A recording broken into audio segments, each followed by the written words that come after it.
Talvez isso já tenha acontecido com você, você está lá na orquestra e aparece uma parte na partitura que você tem que tocar notas que vão mais graves do que o Mi, da corda Mi que a gente tem aqui, a nota mais grave que o contrabaixo consegue tocar. E agora, o que você faz? Oi pessoal, meu nome é Alexandre Piazza e nesse canal eu te ajudo a tocar contrabaixo acústico melhor.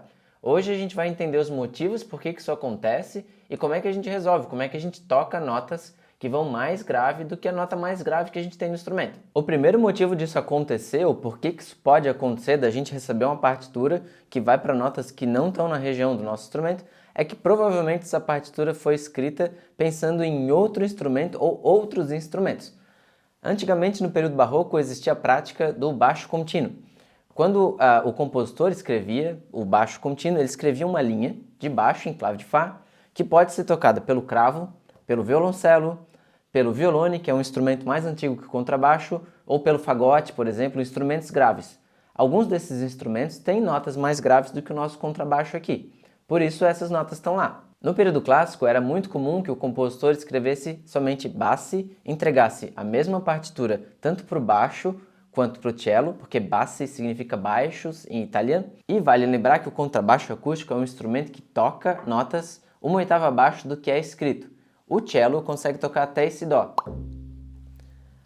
Na partitura fica um dó que é muito mais grave do que a gente consegue tocar. Ou seja, em alguns momentos aparecem as notas mi bemol, ré bemol e dó, que a gente não consegue tocar uma oitava abaixo do cello. Então nessa hora tem sempre uma confusão ou sempre tem alguma comunicação entre os contrabaixistas, tinha a prática de se adaptar isso, mas nem sempre as pessoas encarregadas de tocar o contrabaixo entravam num consenso de como fazer essa adaptação. A gente já vai chegar nessa parte, mas o que fica é que a partir do século XVIII os compositores começaram a escrever partes específicas para o contrabaixo e partes específicas para o violoncelo.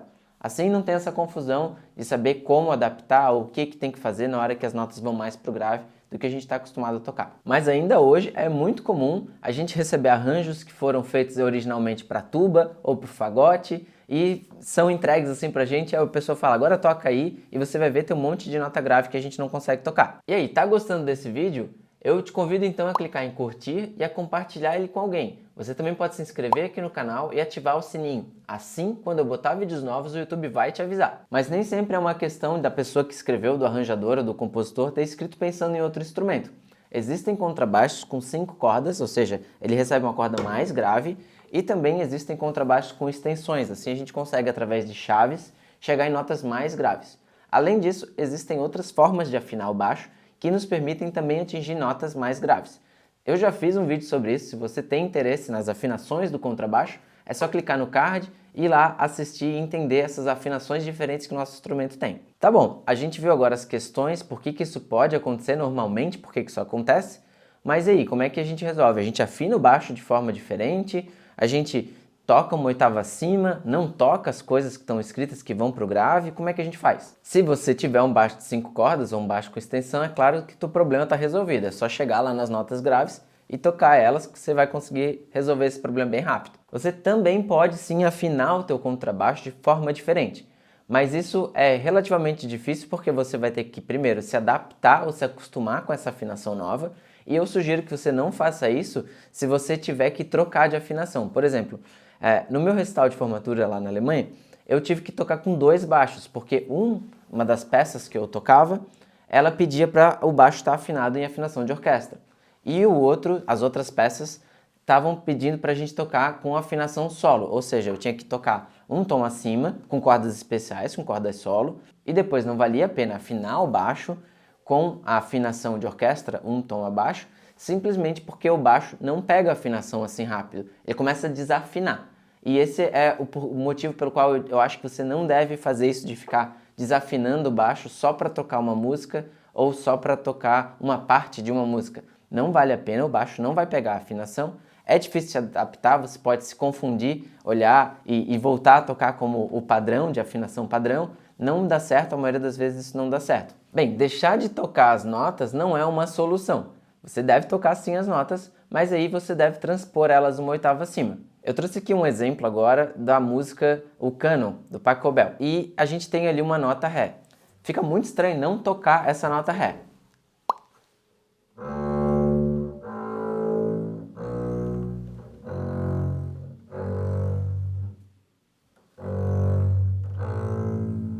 falta uma coisa, né? Falta uma nota. Para isso, vale a pena pegar essa nota e somente essa nota ser tocada uma oitava acima, como o exemplo agora.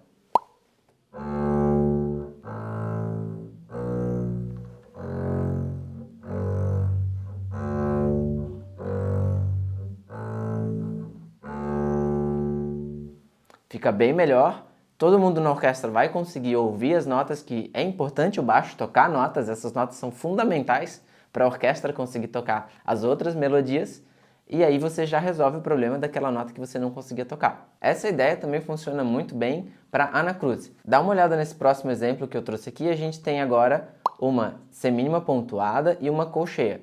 E essa colcheia é sempre a quinta, o baixo alternado, é sempre a quinta da nota do acorde. Então fica Dó, Sol, Dó, seria isso, né? A quinta. Depois a gente troca de acorde, a gente tem Fá, Dó, Fá, Dó, Fá. Só que esse Dó está escrito grave, então não tem como tocar ele. Nem depois, quando a gente tem o Sol e o Ré, que é a quinta, né? O Ré é a quinta do Sol, também não tem como tocar essas notas. Então vale a pena pegar essas notas, os Dós, os dois Dó e os dois Ré, e tocar eles uma oitava acima. Aí fica.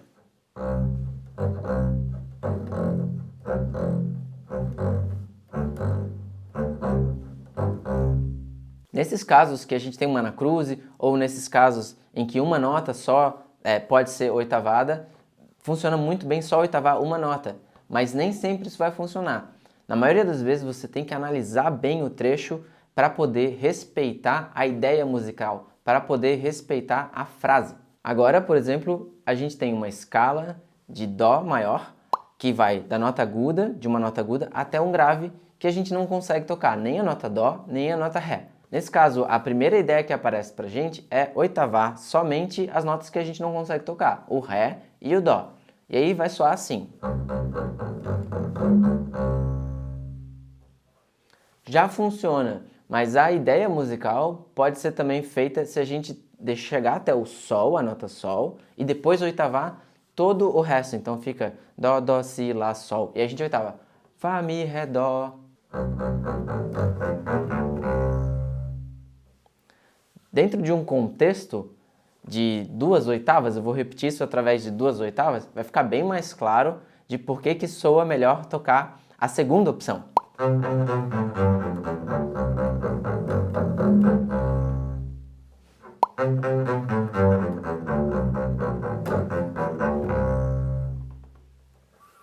Não sei o quanto a sua opinião, mas eu acho que a segunda versão soa muito melhor, tem muito mais a linha da música do que a primeira opção.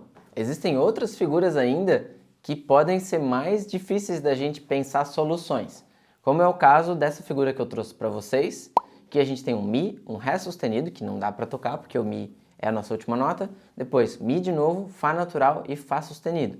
Não dá para não tocar essa nota e fazer... Fica muito estranho. Também, se a gente só oitavar o Ré sustenido, fica estranho.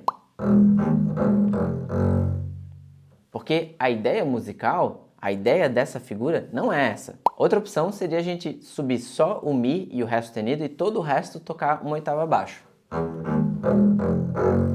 Já está um pouco melhor, mas ainda assim não representa a ideia musical dessa figura. Então, a minha sugestão para você é oitavar tudo, tocar tudo uma oitava acima.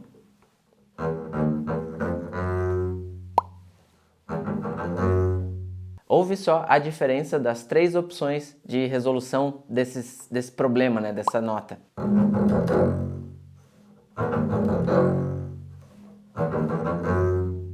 Elas são totalmente diferentes, mas a ideia musical é a última versão de tararararam, e não um monte de salto de oitava. É uma coisa cromática, é uma ideia cromática de passar de semitom em semitom até chegar no Fá sustenido, e não de ficar dando um monte de salto. Um outro exemplo muito similar é um Fá sustenido, que vai para um Sol, que vai para um Lá bemol, um Sol de novo, Fá natural, um Ré, que a gente não tem como tocar, e um Dó. A ideia então é oitavar só esse Ré, soa assim. Eu sugiro que você tente uma vez oitavando tudo. Percebe como a segunda versão, a segunda opção, está mais dentro de uma linha, tararirarararam, em vez de tarariraraparam. Essa ideia de pular só na última nota não soa tão bem.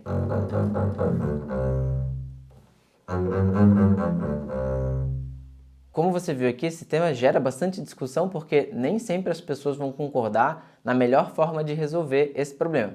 Se você toca sozinho, aí eu sugiro que você encontre, primeiro, a solução que é musicalmente favorável, que musicalmente faz sentido musicalmente, mas também que faça sentido tecnicamente, que você consiga tocar as coisas de maneira que faz sentido para o contrabaixo. Não vale a pena, por exemplo, naquele exemplo que eu dei do Dó, que a gente não conseguia tocar o final, o Ré e o Dó. Não vale a pena começar no Dó super agudo aqui, para depois terminar nesse Dó. Vale a pena só o final ali da escala ser oitavado. Esse tipo de coisa você tem que levar em consideração também, né? Dependendo do que você tem que oitavar. Às vezes é muito agudo para oitavar, então vale a pena só algumas partes, não a figura inteira. Se você vai tocar num naipe, geralmente o chefe, o líder do naipe, ou a líder do naipe, que vai decidir e você vai acatar, mas você pode, claro, trazer os seus argumentos e dizer o que você considera que é melhor para aquela situação. A ideia é que a gente toque junto, sempre em prol da música, sempre pensando no que é melhor para a música, não o que é melhor para a gente. A ideia para esse vídeo aqui, o tema desse vídeo, surgiu de uma pergunta de um aluno que eu dei aula online. Se você tem interesse em aprender contrabaixo acústico, você pode fazer aula online comigo, é só escrever para Alexandre Piazza, contrabaixista@gmail.com. Recentemente eu lancei meu curso de contrabaixo acústico online. Se você quiser saber mais informações sobre esse curso, é só clicar no link na descrição aqui do vídeo. Vai ser um prazer poder te ajudar nessa caminhada de se desenvolver com esse instrumento tão legal que é o contrabaixo acústico. Se você gostou desse vídeo, talvez você também goste de uma playlist que eu criei para você que chama Fundamentos do Contrabaixo Acústico.